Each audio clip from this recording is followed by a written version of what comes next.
আজকে একটা নতুন ব্লগ নিয়ে চলে এসেছি। আর এখন আমরা আছি, আই থিঙ্ক বুঝতে পারছো, শিয়ালদা স্টেশনে। এদিকে মা আছে, এদিকে বাবা আছে। আমরা আজকে শান্তিপুর যাচ্ছি ফর হোয়াট? বিয়ের কেনাকাটা করতে।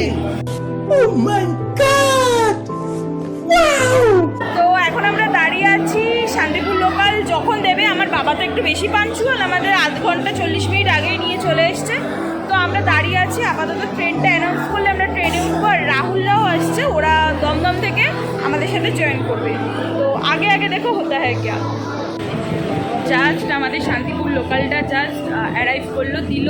তো আমরা এসে উঠেছি। রাহুলকে ফোন করে বললাম যে কোথায় আছি। ও বলছে আমরা নাকি ভেন্ডারের এক্সটেন্ডেড পার্টে উঠে গেছি। কিন্তু এখন আমরা জায়গাটা ছাড়তে নারাজ, কারণ আমরা সবাই বসার জায়গা পেয়ে গেছি। ওদিকে মাও বসার জায়গা পেয়ে গেছে। তো আপাতত ট্রেনটা ছাড়বে, এখনও কত মিনিট বাকি? 9-10 মিনিট। হ্যাঁ, 9-10 মিনিট বাকি। তো ছাড়লে তারপর দমদম থেকে রাহুলরা উঠবে। দমদমে জাস্ট ট্রেনটা ঢুকছে। তো ওইদিকে বাবাও দাঁড়িয়ে আছে আর রাহুলদেরকে দেখে যাতে তুলে নিতে পারে ঠিকঠাক করে। তো দমদমে তো ঢুকে গেছে ট্রেন, কিন্তু বুঝতে পারছি না ওদেরকে খুঁজে পাবো কি না, দেখা যাক। বলবা কেন? একটু তাকাও, কিছু বলো, তুমি কী করতে যাচ্ছ? জানে সবাই, বলো। এত লজ্জা একটা মানুষের শরীরে। আমরা জাস্ট ব্যারাকপুর ক্রস করলাম, এখনো 2-2.5 ঘন্টা আছে। একটু খোঁজ পাবি। আমরা শান্তিপুর নেমেও গেছি আর টোটোতে উঠেও গেছি। এখন মমিতায় যাচ্ছি। আগে কেউ কোনোদিনও করেনি, টোটোতে উঠে ব্লগ করেছে। সবাই করেছে, বললাম না। জাস্ট আমরা মমিতা টেক্সটাইলে এলাম। মানে আর একটাই ব্যাগ। এত সুন্দর শান্তিপুরটা, মানে রাস্তা দিয়ে আস্তে আস্তে তো ভাব হয়ে গেছে। সরি, সব থেকে একটা এপিক জিনিস শুনবে, শান্তিপুর যে নদী হয় মাথা মাথা তাই করবে, সেটাই জানতো না।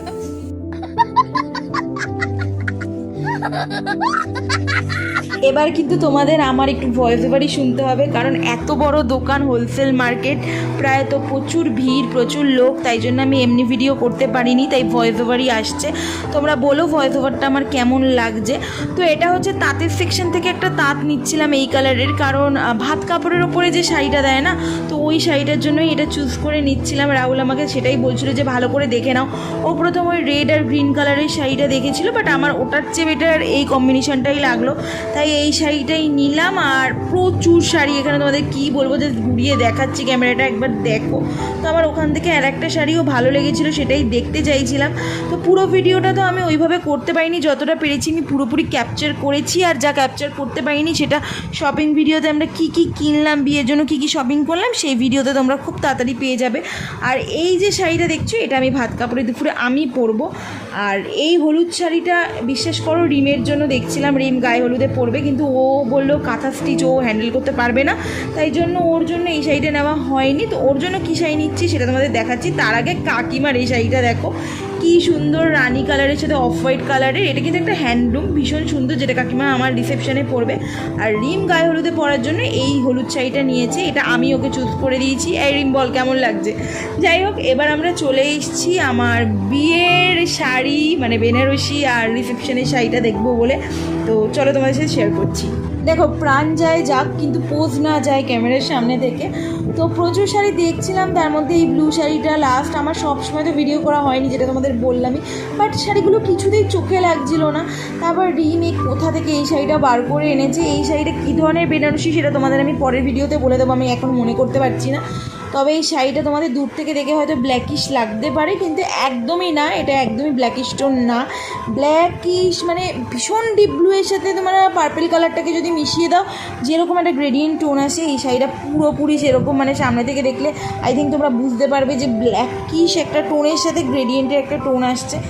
মায়ের খুব একটা এই শাড়িটা পছন্দ ছিল না, অনেস্টলি বলছি, কারণ মা ব্ল্যাকের ওপর নিতে চাইছিল না। বাট ব্ল্যাক তো এটা নয়, খুব ডিপ ব্লু টাইপের, কিন্তু রিম, কাকু, রাহুল এদের প্রচণ্ড পছন্দ হয়েছিল, তাই এই শাড়িটা আমি ভাবছিলাম। তো আমরা এত কেনার বহর, আমরা যারা আমাদের দেখাচ্ছিল তাদেরকেই ভাগিয়ে দিয়েছি। আমরা শুধু এই কজন, আমরা বাড়ির লোকই বসে আছি। উনি এত চয়েস দেখাচ্ছি যে উনি পালিয়ে গেছে খুঁজতে। তো যাই হোক, এখন এরাই কাউন্টারে মোটামুটি চলে এসছে। এই দেখো ঘুরে ঘুরে ঘুরে ঘুরে লোককে শাড়ি দিচ্ছে, আমাকে দেখাচ্ছে এই কালারটা নাও এই কালারটা নাও, বাট কোনোটাই চোখে লাগছে না। একটা জিনিস তোমাদের দেখাচ্ছি, দাঁড়াও। এই শাড়িটা প্রচণ্ড সুন্দর, দেখো কম্বিনেশনটা দেখো, জাস্ট ওয়াও কম্বিনেশন। কিন্তু এটা যদি রিমের বিয়ে হতো তাহলে আমি পরতাম, কিন্তু এটা তো রিমের বিয়ে না। আমার মা আমার মুখ বেজার করে আছে হালকা কালো কালো লাগছে বলে। কালো কালো লাগছে না, এটা সাইডে তৈরি হয়েছে কালো সুতো এবং বেগুন সুতো মিক্সে, তার জন্য হালকা বুঝতে পেরেছি, ওই জন্য মায়ের এটা পছন্দ হচ্ছে না। তো দিদি আবার নিয়ে এসছে প্রচুর শাড়ি, দেখা যাক কোনটা আমাদের পছন্দ হয়। আর এটা হচ্ছে আমার বিয়ের বেনারসি, যেটা আমি অনেক পছন্দ করে নিয়েছি। প্রথম তো পছন্দই হচ্ছিল না, তো আলটিমেটলি আমার বিয়ের, ইস বাবা লিপস্টিকটা উঠে উঠে কী অবস্থা হয়ে গেছে। যাই হোক, আলটিমেটলি আমার বিয়ের বেনারসিটা কেনা হয়ে গেছে, তো ভেরি হ্যাপি। এবার অন্য শাড়িগুলো দেখি। এবার আমাদের বাড়ির পুরো তত্ত্বের জায়গাটা ফাঁকা। আজ আমি ভাবিনি, বিশ্বাস করো, যে পুরোটা করে নেবো, কিন্তু মনে হচ্ছে আমার পুরো কমপ্লিট হয়ে যাবে শাড়ির দিকটা, বাকি দিকটা পরে দেখবো। আপাতত চলো। আর এগুলো হচ্ছে সফট বেনারসি, যেটা রাহুল আমার জন্য বাসি বিয়েতে নিল। আর মাও বড় মামি ছোটো মামিদের জন্য এইটাই শাড়িটা নিয়েছিল, আমার বড় মামি ছোটো মামির জন্য। আর ওই বড় মামি ছোটো মামির জন্য আলাদা প্রণামী নেওয়া হয়েছিল। আর দিদা আর কাকিমার জন্য নেওয়া হবে তসর। তো এইটা হচ্ছে দিদার তসর, যেটা আমরা দেখছিলাম। তো দিদাকে আই থিঙ্ক এই তসরটাই খুবই ভালো লাগবে। আর চলো কাকিমার তসরটা তোমাদের দেখাই। এই কালারটা নিলাম কাকিমার জন্য। অ্যান্ড জানো, হুবহু ঠিক এই রকমই কম্বিনেশানে তসর রাহুলও আমার মায়ের জন্য প্রণামীতে নিয়েছে। তো মোটামুটি দুই বেয়ানে একই রকম তসর পরে ফেলেছে। তারপর আমরা তো ওপরে এসেছিলাম, সারাক্ষণ দুপুরটা নিচে কাটানোর পর রাহুলের পাঞ্জাবিটা এবার একটু দেখতে এলাম। আর পাঞ্জাবি সেকশানে লোক ছিল না, তাই আমরা আমাদের মতো করেই জিনিস দেখে নিয়ে নিয়েছিলাম। আর লাস্টলি মায়ের রিসেপশানে পরার জন্য একটা পৈঠুনি সিল্কও নিলাম। তো আমাদের সমস্ত শপিং করার শেষ। আর আমাদের ফেসের হাল দেখে বুঝতে পারছো আমরা মানে প্রচণ্ড টায়ার্ড, হাতে প্রচুর মাল। এদিকে এটা আমার বেনারসি, যাই হোক। আর ওইদিকেও ওই যে যাই না, দেখতে পাচ্ছ নাকি, লোকের জন্য দেখতে পাবেন আই থিঙ্ক। তো ওগুলো বেঞ্চের ওপর সব আমাদের জিনিস, প্রচুর টাকা শপিং করে ফেলেছি। বিয়ের বলতে পারো 80% কিনেছি আর 20% বাকি। তো এখন আর ভিডিও আমি করবো না, কারণ লাস্ট কথাটা বলে দিলাম। আর আমার ফোনে একটু চার্জ নেই, 24% চার্জ এসে ঠেকেছে। এই রিম একটু ঝাল মুড়ি নিয়ে এসছে। তো চলো তাড়াতাড়ি করে বাড়ি যাবো। বাড়ি যেতে যেতেও এখন 8টা থেকে 8:30। তো বাড়ি যাই, বাড়ি গিয়ে ফোন চার্জ দিয়ে তোমাদের সাথে আবার কথা বলবো, কয়েকটা কথা বলবো, তারপরে ভিডিওটা এন্ড করবো। তো চলো বাড়ি যাই। আমরা বাড়ি চলে এসেছি। একটা সপ্তাহের হেকটিক শিডিউল, হাফটারে হেকটিক ডে। 9:10 বাজে, আমরা জাস্ট বাড়ি ঢুকলাম, এই ফ্রেশ হয়েছি। আর সারাদিন কোনো খাওয়া দাওয়া নেই, যে কেকটা যে পড়েছিল বেঁচে, ওটাই এখন খাচ্ছি। মা ভাত করবে, তারপরে খেতে বসবো। আর রাহুলরাও অলমোস্ট বাড়ি চলে গেছে, আমায় খবর নিতে হবে, কারণ ফোন একদম চার্জ শেষ হয়ে গেছিলো। তাই আমি এলাম, চার্জ দিলাম, 24% চার্জ হলো। আর তোমাদের সাথে কথা বলছি, তারপর রাহুলকেও ফোন করবো যে ওরা ঠিকঠাক বাড়ি পৌঁছে গেল নাকি। তো আই থিঙ্ক তোমাদের এই ভিডিওটা ভালো লাগলো। আর এই শপিং ভিডিওটা তোমাদের কেমন লেগেছে সেটা জানিও। আমার বিয়ের শপিং, আমার বিয়ের জিনিসপত্র, তো আমি ভেরি এক্সাইটেড। আরও প্রচুর ইন্টারেস্টিং ব্লগ আমার দিক থেকে আমি আনবো। আমি জানি না তোমাদের কাছে কতটা ইন্টারেস্টিং লাগছে। যদি ভালো লাগে তাহলে লাইক করো, কমেন্ট করো, শেয়ার করো, সাবস্ক্রাইব করো।